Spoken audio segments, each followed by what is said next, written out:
Estamos começando mais um podcast da Confraria Fora da Caixa, hoje num lugar hiper especial aqui na loja da Gran Cru da Bela Sintra, recebendo o Alexandre, CEO da Gran Cru. Ale, obrigado pela recepção, tá? Imagina, obrigado você por estar aqui compartilhando esse momento com a gente. Bem-vindo. Obrigado, Ale. Muito feliz de estar aqui hoje. Ale, abrir um vinhozinho pra gente tomar nessa gravação, deixar o nosso papo mais leve. Me conta um pouquinho do que a gente vai tomar hoje aqui. Olha, hoje é um dos meus vinhos preferidos da Gran Cru, é o Sideral, um vinho que eu acho que é um dos melhores custos-benefícios que a gente tem, na faixa de R$250. Um vinho super encorpado, complexo, mas fácil de tomar, suave, aveludado, como diriam alguns. Eu não sou um super especialista em vinhos, estou no mundo do vinho há 2 anos, mas estou aprendendo a cada dia e esse para mim é uma grande surpresa que eu tive. Perfeito, Ale, já adorei aqui e à medida que a gente vai conversando, certamente cada vez melhor. Bom, Ale, você até tocou um ponto sobre essa entrada no mundo do vinho. Eu queria que você contasse um pouquinho como é que você chegou até aqui, né, como CEO da Gran Cru, e você tem uma transição legal, seu próprio negócio e agora como executivo, então conta um pouquinho mais de quem que é o Alexandre e como que ele chegou até aqui. Vamos lá. Nas próximas 2 horas eu acho que eu mato essa pergunta. Mas eu sou um administrador, eu sou apaixonado por negócios. Eu tive 2 negócios que eu fundei, que eu vendi esses 2 negócios, mas em paralelo eu tive minha carreira de executivo. Então fiz faculdade de administração, fui para grandes empresas, fui diretor da Skin Cariol, fui diretor da Coca-Cola, fui CEO de uma empresa de moda também. Eu cheguei até aqui muito por uma passagem que eu tive na Wine, que é um dos players de vinho. Eu vendi uma empresa que eu tinha, uma startup de cervejas para Wine, e fui Managing Director da divisão de cervejas lá. Fiquei até o final do meu lock-up, fiquei até 2018. 2018 eu saí, fui ser CEO de uma empresa de moda. Quando eu saí dessa empresa, ou quando eu estava num processo de saída, não tinha me identificado com moda, decidi que eu queria trabalhar com empresas de private equity. E por que empresas de private equity? Empresas de private equity, normalmente elas estão num momento interessante de crescimento, né? Com estrutura, com funding, com profissionalismo, com governança, que é importante, e eu queria isso. Eu sempre falo que eu vejo que os profissionais hoje eles têm 3 momentos de carreira de profissional. Você tem os profissionais que são muito bons em criar um negócio do zero, pegar um papel, desenhar e falar, puta, essa ideia é fantástica, ir atrás de funding, começar. Você tem os profissionais que são muito bons no growth, no crescimento, pegar empresas já com alguma estrutura e trazer um pensamento estratégico, aportar ela para fazer crescer, e você tem os profissionais que são muito bons em manter empresas. E eu me vejo muito nesse meio do caminho, empresas médias, só que com potencial, e eu gosto de destravar esse potencial. E para mim isso acontecia em private equity. Então eu fui atrás de fundos de private equity e coincidiu de ter uma posição na Gran Cru. A Gran Cru estava procurando uma substituição no CEO na época e vim para cá. Acho que aportar muito dessa mentalidade de growth, de disrupção, de transformação digital. Então gosto muito disso e é o que eu tenho feito aqui nos últimos quase 2 anos que eu estou aqui, com resultados, graças a Deus, muito bons. Perfeito, Ale, e até pegando um gancho nesse finalzinho da sua fala, quando você assumiu a Gran Cru ali em abril, um momento de início de pandemia, tudo muito incerto, muito duvidoso, assim, e como que você fez esse turnaround de, uma marca com muita loja em shopping, que agora está super forte em assinatura, assim, como que você mudou isso e até que ponto o gestor vai no feeling, quando é algo que não tem histórico para se estudar, igual uma pandemia como essa, e até onde ainda é competência para poder virar a chave e esse crescimento? Tá, então vamos lá.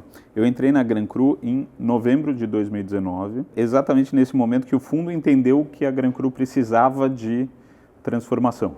Era uma empresa muito tradicional, era uma empresa bastante clássica, já tinha um e-commerce, mas era muito modesto, muito discreto, já tinha um clube de assinaturas, mas também sem grande visibilidade. E o varejo já estava se reinventando, né? Então a gente começou com os nossos planos de digitalização e de transformação em novembro de 2019. O que foi muito bom, porque quando chegou a pandemia em março, a gente já estava avançado em N planos. Então, não só quando a gente fala em transformação, o que aconteceu com a Gran Cru em 2020 e está acontecendo em 2021, não é só digital, não é só e-commerce, não é só clube de assinaturas. Então, vou citar alguns exemplos. A gente fez a implementação de CRM para todas as lojas físicas. Então, todos os vendedores hoje, eles têm um aplicativo de celular que eles têm as réguas de relacionamento com seus clientes. Então, mesmo com as lojas fechadas, eles conseguem falar de uma maneira estruturada com os clientes e a gente consegue ter controle sobre essa comunicação com as réguas. Então, você não compra 30 dias. Então, você vai entrar numa régua de inativação de 30 dias. Você fez uma compra há 7 dias atrás, você vai entrar numa régua de pós-venda de 7 dias. Você gosta muito de um vinho, de um sideral. O sideral entrou na promoção, você vai entrar na régua de comunicação desse vinho que entrou em promoção. E isso fez muito bem. As lojas sofreram um pouco no começo da pandemia, porque a gente já tinha começado os projetos de transformação, inclusive em lojas. Hoje, se você olhar os nossos tags de produto aqui na loja, quase todos eles já têm um QR Code que leva para o site. A gente está fazendo essa integração para ter mais informações, para ter mais dados dos clientes, então está funcionando. Além disso, relançamento do nosso clube de assinaturas, relançamento do e-commerce, lançamento de um novo modelo de franquias light, mudança do nosso CD de São Paulo para Santa Catarina. Tem feeling, mas tem ciência por trás também. Então, nesse caso do CRM, era um teste que a gente podia fazer, não ia custar muito. Então, começa com o feeling. Na verdade, neste caso, eu já tinha usado essa ferramenta em outra empresa, mas você nunca sabe como vai ser em outra aplicação. Então, você faz o MVP do negócio, coloca no ar, se não funcionar, você volta atrás. Eu acho que isso mudou muito na pandemia. Mudou muito o relacionamento que a gente passou a ter com o risco. A gente, para fazer transformação, para ter o número de mudanças, o número de projetos que a gente tem, a gente precisa aceitar o risco e a gente precisa aceitar errar. Então vamos fazer MVP, vamos colocar no ar, putz, não deu certo, a gente faz um rollback disso e não tem problema. Então a forma como a gente lida com o risco teve que mudar. Acho que isso foi uma das principais mudanças de pandemia. Teve N projetos, mas aconteceram esses projetos porque a gente aceitou correr risco. Então você não precisa ter 100% de certeza para lançar nada nessa vida, senão você não lança, né? Mas você tem 70%, 80% de chance daquilo dar certo, lança. Se não der certo, não deu certo, volta atrás, você perdeu dias, semanas, meses, perdeu algum dinheiro, mas você testou. Então a chance de dar certo é maior do que a chance de dar errado, então tem que testar. É um pouco daquela história, nasceu perfeito, nasceu tarde, né, Ale? Exatamente, a gente fala aqui que o feito é inimigo do perfeito. Então é melhor fazer. Erra rápido, muda rápido e segue rápido. O jogo, ainda mais momento de incerteza. E você pegou um ponto legal, principalmente aí nas ferramentas, e o que eu fico muito curioso, Ale, é assim, dentro de vários franqueados, várias lojas para monitorar, o que você tenta direcionar do Ale enxergar de indicadores e orientação para o seu time e para o próprio franqueado se manter saudável, os principais indicadores para tocar a rede individualmente? Putz. Aí muita coisa, né? Tem uma lista boa. Mais 2 horas agora. Tem uma lista boa, mais 2 horas de resposta. Também foi uma mudança importante o ano passado, a gente passou a monitorar de perto muitos indicadores. E não só monitorar, mas comparar, usar mais inteligência em cima dos KPIs que a gente tem. Então, sejam lojas próprias ou sejam franquias, a forma como a gente acompanha tem que ser muito parecida. Então, qual que é o fluxo que a gente tem na loja, qual é o ticket médio, qual é o preço médio de garrafa, quantas garrafas você vende por transação. São indicadores meio padrões que ajudam a gente a entender o momento. Eu vou te dar um exemplo. A gente está em finalzinho de junho. Até abril desse ano, nosso número de tickets estava muito baixo. Por que nosso número de tickets estava muito baixo? Porque a gente estava com fluxo baixo dentro das lojas. Bom, se a gente sabe que nosso número de tickets está baixo, eu preciso forçar outros indicadores. Então a gente faz algumas outras campanhas para ou aumentar o preço médio de garrafa ou aumentar o número de garrafas por transação. e aí você vai conseguindo equilibrar. Então custa, mas você precisa ter informações por trás. Hoje a gente terminou a implementação de uma, eu vou chamar de ferramenta, mas é muito mais do que uma ferramenta, que é o Data Lake. O Data Lake ele é uma conexão de todas as bases de dados que a gente tem da empresa. Então, o que eu vendo numa loja, eu sei. O que a gente vende em franquias, eu sei. O que eu vendo no site, eu sei. O que um cliente nosso vai passar a consumir nos restaurantes, eu também vou acompanhar. E a gente junta essas informações no Data Lake e com isso a gente alimenta tanto essa ferramenta de CRM que eu te falei, como os relatórios de BI que a gente tem, e passa a usar cada vez mais dados de forma assertiva. E o que a gente quer com isso é se comunicar sempre melhor com os nossos clientes. Então, o João entrou na loja, eu sei o que o João gosta, eu sei quantas vezes por mês o João compra, eu sei a avaliação que ele deu em determinados produtos, eu sei se ele é confrade ou não, se dentro da confraria está no período de flex dele, para ele fazer a troca das garrafas. Então, eu tenho que saber tudo isso para eu conseguir falar, putz, você veio na loja, então por que você não compra isso? Eu sei que você gosta disso, está em promoção, então eu consigo ter um relacionamento melhor com você. Ou de repente você parou de comprar em uma loja, passou a comprar em outra, ou parou de comprar em loja física, começou a comprar no site. Eu preciso entender essa tua jornada. E no nosso caso, como a gente é uma empresa multicanal de verdade, te falei, amanhã a gente está abrindo nossa 100ª loja. Como que eu guio a jornada do nosso cliente através de todos os canais que eu tenho. Então, o que a gente descobriu ao longo do tempo? A jornada perfeita de um cliente da Gran Cru ele entra pelo digital, que é muito mais barato fazer a captação de um cliente pelo digital do que físico. Eu exploro esse cliente no ambiente digital, conforme ele vai reagindo, com venda de clube de assinaturas ou venda de produtos, mas em um determinado momento ele tem uma tendência a parar de reagir aos estímulos digitais. Ele para de abrir e-mail, ele para de abrir push notifications, e aí a gente coloca ele para ser ativado por lojas. Isso tem funcionado muito bem. E isso não só funciona para a gente manter o cliente feliz e atendido, mas funciona para a gente limitar conflito de canais. Porque as lojas naturalmente veem o e-commerce como um concorrente. Claro. Só que se eu uso o e-commerce como uma fonte geradora de leads para as lojas, eles deixam de ver o e-commerce como concorrente, eles vão ver o e-commerce como um gerador de leads para a loja. Isso para franquias funciona muito bem. Então essa seria a jornada perfeita. A gente consegue fazer isso com muita análise de dado, muita informação, com todo o data lake que está por trás dessas informações. Então cada vez mais a gente está usando. Neste ano, a gente tem alguns projetos estratégicos e o Data Lake fase 2, o fase 1 foi juntar todas as informações e tratar. O fase 2 é ter um uso mais assertivo. O Data Lake fase 2, que a gente está usando agora, ele é fundamental para a gente ter esse desenho de jornada. Perfeito. Ale, outra coisa que eu escutei há pouco tempo é que dados são um novo petróleo, né? Saber gerenciar e saber organizar ali para tomada de decisão é fantástico, vocês estão num caminho maravilhoso. O ponto que você tocou dos multicanais, que eu acho que vocês são um ótimo exemplo, abrir a 100ª loja amanhã já diz muito sobre isso. E nesse ponto de jornada do cliente, Ale, o vinho tem muito aquilo de, cara, o que escolher, então aquele contato de ouvir quem sabe, e assim, é difícil ele ficar só no virtual, e eu vi que vocês lançaram algo do tipo uma live, que você tem atendimento, mas pode comprar online. O que você está enxergando de futuro da Gran Cru para ser mais multicanal ainda, como já é o caso da live e outras coisas, e o cliente não perder esse carinho do atendimento no vinho? Vamos lá. Mais 2 horas. Mais 2 horas. Não, aqui dá uma resenha muito incrível. Boa, né?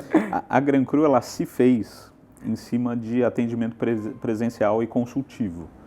Então, as nossas lojas próprias, as franquias e até mesmo restaurantes, você tem a figura de um sommelier, de um maître falando de um vinho, sempre foram pilares importantes para a Gran Cru. O vinho não é só uma garrafa, né? Você vai no supermercado, pega essa garrafa, é uma coisa, mas você tem história da vinícola, você tem história do terroir, você tem muito mais coisa por trás de uma garrafa que faz com que o seu relacionamento com o produto mude. É diferente você pegar uma garrafa, colocar num copo e tomar e acabou, do que você saber o que está por trás, né? E aí tem algumas pesquisas que falam que fazem testes com café, por exemplo. Você tomar o mesmo café em uma xícara de porcelana com ouro, ou você tomar esse café um copinho de plástico, o que as pessoas realmente sentem é diferente. O psicológico faz muita diferença e a gente viveu isso e a Gran Cru cresceu até o nível que está por conta disso. Em 2020, por conta da pandemia, a gente teve restrições nesse contato físico. E aí a gente se viu forçado a desenvolver mais canais onde a gente não tinha muita força, como o off-trade e o e-commerce. Eles nunca foram estratégicos para a Gran Cru e o ano passado eles passaram a ser. Mas aí vem o teu ponto, né, da questão do live commerce. A gente lançou no final do ano passado, em agosto mais ou menos, o que a gente chama de Gran Cru ao vivo. Gran Cru ao vivo é uma loja, e fisicamente na nossa loja da Vila Nova Conceição, onde a gente tem um vendedor 8 horas por dia falando com os clientes. Então a gente filma esse vendedor e os clientes interagem com ele. Por que a gente fez isso? Porque a gente tinha clientes que queriam ir na loja e gostam desse relacionamento presencial, mas eles se viram impedidos de ir na loja por conta da pandemia. Então a gente levou a loja até eles. Então ele entra lá, ele manda uma pergunta para o vendedor em vídeo, em tempo real, com voz, etc. Fala com o cliente e fala, me explica sobre o sideral. Se alguém entrar agora no site, tem lá o Gran Cru ao vivo. Ele clica, ele vai abrir, vai ver o vendedor e pode perguntar, me fala do sideral. O vendedor está lá, vai pegar uma garrafa de sideral como se ele estivesse aqui dentro da loja da Bela Sintra que a gente está. Então foi uma forma de atender o nosso cliente onde quer que ele estivesse. Ele pode fazer isso do Brasil, de fora do Brasil, mas a gente sempre preza muito por atender muito bem. É uma primazia de atendimento que a gente precisa ter. E vou te dar só um número para comprovar isso. Hoje, se você entrar no Reclame Aqui, o Reclame Aqui ele tem rankings de atendimento. Então é reclameaqui.com.br/ranking. Não sei se é ranking ou rankings. Você vai ver que a Gran Cru é a primeira empresa no Brasil em termos de atendimento. A primeira, em qualquer segmento, número 1 dentro do Reclame Aqui. Então, a gente leva o atendimento para o cliente a sério, e aí em qualquer canal que ele esteja. A evolução disso que você falou, como que a Gran Cru vai evoluir no seu multicanal? No multicanal eu acho que é um pouco difícil a gente evoluir. Hoje a gente tem 6 canais de atendimento. A gente tem as lojas próprias, franquias, tem o e-commerce, tem a confraria, tem o B2B, que é o on e o off trade, e tem key accounts, são os canais que a gente tem como grande foco. A gente está fazendo uma pilotagem agora de social selling também, então é mais um canal, mas ele não vai muito além disso, não vão ter 15 canais de atendimento. O que a gente está fazendo é o omnicanal. Então esse é outro buzzword que a gente escuta faz tempo, mas sim é cada vez mais integrar esses canais.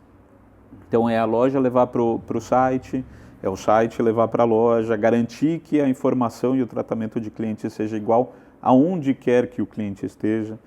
Então a gente tem hoje um produto que a gente lançou faz 2 semanas atrás, chama Assinatura de Crédito. Assinatura de crédito, basicamente, você assina dinheiros, então você vai no site e assina R$500 por mês. Esses R$500 por mês, na verdade, valem R$660 de vinho, porque você tem um bônus e você tem desconto no vinho que você compra com base nisso. E você compra no site, mas você pode usar esse crédito tanto nas lojas próprias como nas franquias. Então você já começa a ter integração entre os canais, uma coisa que você vende no online, você já consegue retirar no físico. Em julho agora, que começa depois de amanhã, a gente já vai permitir o Store Pickup. Então você compra no site e retira em loja. E isso já funciona para vários varejistas, mas quando a gente inclui franquias dentro desse ecossistema, fica um pouco mais complexo. Então, estamos evoluindo nesse ponto, eu acho que tem muita coisa que a gente ainda tem que evoluir.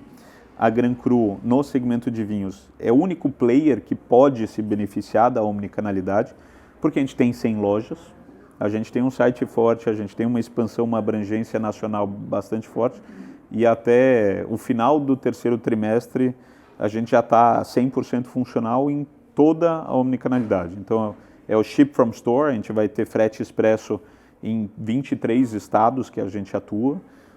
Então imagina a força no e-commerce, conseguindo fazer uma entrega em Manaus em 90 minutos. Fantástico. E não só Manaus, mas praticamente todas as capitais do Brasil.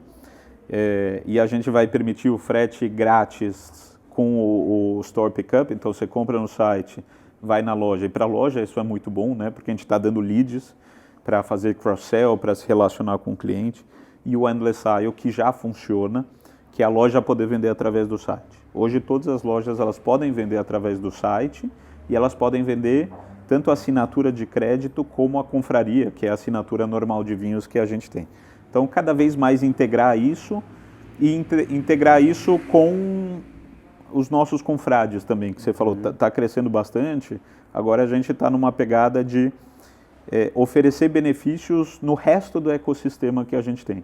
Então, os nossos confrades, eles têm benefícios em restaurantes parceiros. Legal.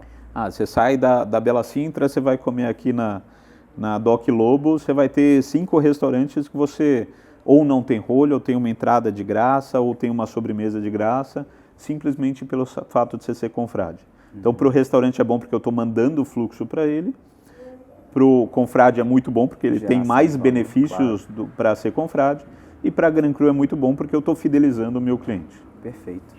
Perfeito, Ale. Uma coisa que me chamou muito a atenção quando você comentou isso do Reclame Aqui, porque assim, você tem o seu treinamento para o seu time direto da Gran Cru, mas tem o que o franqueado está replicando lá na ponta. Então, como é que você constrói uma cultura tão forte assim para aplicar o atendimento tão generalizado e tá nesse topo do ranking aí de atendimento? O que você tem de pilar de cultura aqui? Boa pergunta, mas essa não vão ser 2 horas. Mas eu acho que é muito exemplo aqui. Tá. Isso não é uma cultura que eu trouxe para a Gran Cru especificamente.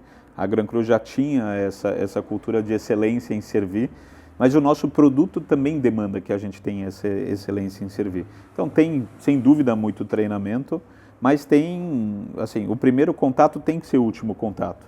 A pior coisa é alguém ligar para resolver um problema e você fala, esse problema não é comigo. Te joga para alguém, esse problema não é comigo. Então o primeiro contato ele tem que ser o último contato. Então, não é da minha área, mas eu vou tentar resolver. Então, pega o cliente pela mão e fala, tá bom, é aqui. Então, um exemplo simples. Quando você chegou aqui, você perguntou onde é o banheiro. Sim. Eu te levei até, falei, é aqui, ó. Saí e fui com você. Eu podia ter feito, é ali, mas não é. Então, acho que são coisas pequenas que mostram que a gente está aqui para atender. Eu preciso ter meu cliente satisfeito. E isso é uma parte fundamental do sucesso da Gran Cru, é ter esse cliente satisfeito. Então, estamos num bom caminho para isso. Perfeito, Ale. Sobre um pouco do mercado de vinho nessa pandemia, você me deu um dado na última vez que a gente conversou que ficou na minha cabeça até hoje. Acho que pessoas assim, igual eu assim, estão ajudando a subir essa média per capita, mas de saída de 2,2 litros por pessoa, né, para 2,8. 3 milhões, acho que você me falou, de novos entrantes no mundo do vinho. O que você está vendo de oportunidade nesse universo, de uma maneira geral, com o brasileiro passando a migrar mais para essa bebida? O relacionamento do brasileiro com o vinho mudou. E ele mudou por vários fatores. Por que a gente saiu de 2,2 para 2,8? As pessoas ficaram em casa o ano passado. E vinho é uma bebida que você toma muito em casa. Você não vai tomar uma vodka com energético para ficar em casa. Então, quando as pessoas saíam, iam para festas, para baladas, o vinho não é uma bebida de balada. Você não vai numa boate e vê o pessoal tomando vinho. É drink, é cerveja, são outras bebidas. Então, ficar em casa ajudou muito. E foi um momento que a gente se beneficiou em N fatores. O vinho brasileiro cresceu muito.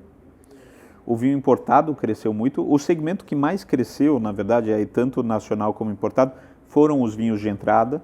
Porque, como você falou, muita gente passou a experimentar a bebida. Tiveram 3 milhões de novos bebedores no ano passado. Isso é um dado super legal. O segmento de vinhos premium, que é onde a Gran Cru atua, caiu. Então, as pessoas, por medo de situação econômica, elas pararam de beber vinhos caros e foram para vinhos mais baratos, que é normal. A Gran Cru cresceu o ano passado, apesar disso. Significa que a gente ganhou pontos de share sobre os nossos concorrentes. Esse ano, a gente já começa a ver um movimento dessas 3 milhões de pessoas que entraram, elas vão progredindo, né? O paladar nunca retroage, ele só evolui. Então, em algum momento essas pessoas vão subir. Hoje, a gente está quase fechando o primeiro semestre de 2021, a gente está crescendo 40% sobre o primeiro semestre de 2020. Sensacional. Então, é um número assim, incrível para ser muito comemorado, mas porque a gente está conseguindo trazer essas pessoas para os nossos segmentos. A nossa proposta de valor é ter sempre o melhor custo-benefício dentro de todas as categorias que a gente atua. Então a gente tem vinhos a partir de R$50 e a partir de R$50 a gente quer ter o melhor custo-benefício em todas as categorias. Então até 75, até 100, até 150, até 200, até 250 e assim por diante. Então a gente quer ter isso. Mas o mercado mudou muito. Era esperado que o mercado voltasse um pouco em 2021, então passasse um pouco o frenesi de beber vinho e estar em casa e brindar e colocar no Instagram e as lives que a gente viu o ano passado. E também por conta da abertura dos restaurantes, as pessoas saindo mais, consumindo outras bebidas, mas a gente não está vendo esse regresso ao que era. A gente continua vendo patamares bastante altos de consumo de vinho, as importações de vinho continuam crescendo muito. Então 2021 vai continuar sendo um ano bom e a gente tem muito espaço para crescer. Se a gente comparar o consumo per capita de Brasil com qualquer outro país, a gente está muito abaixo. A gente consome 9 vezes menos vinho do que a África do Sul, a gente consome 15 vezes menos vinho do que Portugal, do que Estados Unidos, do que Chile, do que Argentina, do que muitos países. Porque o Brasil é um país tropical, quente, a nossa cultura cervejeira é muito forte e agora a gente está aprendendo. Teve problemas, acho que o câmbio atrapalhou muito, a gente teve um pico forte de câmbio ano passado, que todo mundo sabe, e isso fez com que o vinho ficasse um pouco mais caro. A gente não aumentou o preço ano passado, a gente conseguiu segurar, mas o mercado cresceu em valor e isso faz com que as pessoas fiquem um pouco mais retraídas. Esse ano, provavelmente, a gente vai ver um movimento oposto. O câmbio está caindo, então logo mais a gente vai ver o preço dos vinhos caindo junto com o câmbio. Isso vai convidar cada vez mais pessoas, não necessariamente a gastar mais dinheiro com vinho, mas a comprar vinhos melhores com o mesmo dinheiro. Então vai ser um movimento muito interessante. Os próximos anos a gente vai ver um mercado muito aquecido pelo que aconteceu em 2020 e pelo que está acontecendo em 2021. Então essas pessoas vão consumir mais e vão evoluir o paladar, e 3 milhões de pessoas para um cenário de Brasil é muito relevante. Muito. Então é combustível para muitos anos de celebrações no segmento de vinho que a gente está. Ale, e desse ponto que a gente estava falando, entra um pouco do vinho nacional. O que você acha que ainda é barreira para o brasileiro, ou então para o mundo começar a consumir o nosso vinho? Eu acho que aqui pode ter um pouco, talvez, de preconceito, de custo, imposto. O que você acha que é a barreira para esse produto virar, digamos assim? Tá, vamos lá, então. Primeiro, acho que vale a pena falar que o vinho brasileiro ele tem ganhado muita qualidade nos últimos anos. E aí, em específico, vou falar dos espumantes. Os espumantes brasileiros eles têm ganhado prêmios internacionais, notoriedade, e são vinhos muito bons. O vinho brasileiro ele tem uma questão de escala hoje, ele é pequeno, então tem vinícolas que estão ganhando corpo, estão vendendo mais, mas a grande barreira que a gente tem chama-se custo-benefício. Hoje, se você quiser gastar R$100 num vinho e você tem a opção de comprar R$100 em um vinho brasileiro ou R$100 num chileno, num argentino, pelos mesmos R$100 você tem mais vinho em outros países do que no Brasil, pela questão de volume e escala, basicamente. Então, o vinho brasileiro é novo, a gente ainda não tem grandes vinícolas produzindo, as vinhas são novas, e aí você tem consequências na cadeia inteira, né?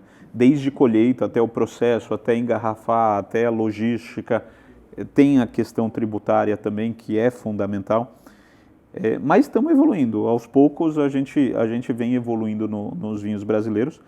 Como Gran Cru, hoje eu tenho uma vinícola brasileira, que é a Cave Geyse, e a gente está trazendo uma segunda vinícola, agora no mês de julho, provavelmente, a gente vai anunciar, que vai ser a nossa segunda vinícola. Eu quero ter mais vinhos brasileiros, os meus clientes, eles pedem por vinhos brasileiros, então eu preciso, e acho que é interessante, conforme o mercado vai evoluindo, eu quero estar junto e levar vinhos brasileiros. Não tem por que eu só levar vinhos importados, mas eu tenho que levar o vinho brasileiro para o brasileiro experimentar. Hoje eu tenho um canal super legal de experimentação, que é a nossa confraria. Eu mando dezenas de milhares de garrafas todos os meses para os clientes experimentarem. E eu quero fazer, tem um papel fundamental para fazer a divulgação e a propagação do vinho brasileiro. Então eu quero ter isso. E sempre que a gente acha um vinho bom, com bom custo-benefício, ele vai entrar na Gran Cru. A gente já distribui em 100 lojas, a gente põe no clube, a gente tem que fazer barulho, que é parte importante do papel da Gran Cru na sociedade também. Perfeito. Ale, um bate-bola rapidinho para a gente fechar. Um livro que você indicaria? Um livro que eu indicaria, e eu vou usar o livro que eu comentei já. Eu comentei do teste do café, que como as pessoas percebem. Tem um livro chamado, eu não consigo falar o nome desse livro, Previsivelmente Irracional. Eu acho incrível esse livro. Da capa azul e laranja, fantástico. Eu acho incrível esse livro. Ele fala de como a gente é irracional, por que a gente é irracional, e faz todo sentido. Acho que ele me ajuda muito em muitas situações a entender que as escolhas são irracionais. Eu leio muito sobre neuromarketing, neurobranding, mas esse foi o primeiro livro que me levou para esse assunto e acho que continua super válido. Perfeito. Ale, um hobby? Um hobby. Eu gosto de criar brinquedos com meus filhos. Eu tenho 2 filhos. Eu tenho o Davi de 8 e a Maia que faz 6 depois de amanhã. E eu adoro criar coisas com eles. Fantástico. Então a gente cria balanço, a gente cria carrinho, a gente cria casa na árvore. Eu adoro fazer isso com eles. Funciona, é minha terapia, é meu hobby. E para eles eu acho que é uma mensagem importante de você consegue fazer as coisas. Você não precisa comprar, você pode fazer. Perfeito, Ale. Sem considerar o sideral, mas qual foi o último vinho que você tomou? Conta hoje no almoço? Claro que sim. O último vinho que eu tomei, eu tomei o Berni, que é um vinho rosé, tá por aqui. Hoje é terça-feira, domingo eu fui no Taste the Music do Iguatemi, que é um evento que a gente está patrocinando, e a harmonização de frutos do mar era com o nosso Berni rosé, tá incrível. Fantástico. E Ale, que conselho você deixa para quem está começando a carreira agora, ali logo no início mesmo, pós-faculdade? O que você deixa aí para essa turma? Eu falaria, pegue a carreira nas mãos, você está no comando. Muitas pessoas acham que estão no comando de carreira e que escolhem o que vão fazer, mas normalmente isso não é verdade. Todas as empresas têm oportunidades para as pessoas que fazem mais do que aquilo que é esperado delas. Então, nunca faça só aquilo que estão esperando de você. Você foi contratado para uma função, você pode fazer a mais, você pode dar mais, você pode agregar mais valor, né? Se você quer ser gerente, você tem que pensar como um gerente e falar, puta, o que esse cara faria? Se você quer ser diretor, é a mesma coisa. Então, seja proativo, surpreenda, faça mais e acho que todo mundo voa fazendo isso. Ale, muito obrigado pelo papo, pela conversa. Mais um podcast indo para o final. Tenho certeza de muito valor essa conversa, né, Ale? E que venham mais taças e mais vinhos aí pela frente. Muito sucesso para a Gran Cru. Boa. Obrigado pelo convite. Obrigado pela oportunidade de contar um pouco. Muito gostosa essa conversa. Né? Sempre. Muito valor e muito sabor. Então. E muito sabor. Muito obrigado. Sucesso. Obrigado, Ale. Obrigado, Gran Cru. Ficamos com mais um podcast Fora da Caixa. Obrigado, pessoal.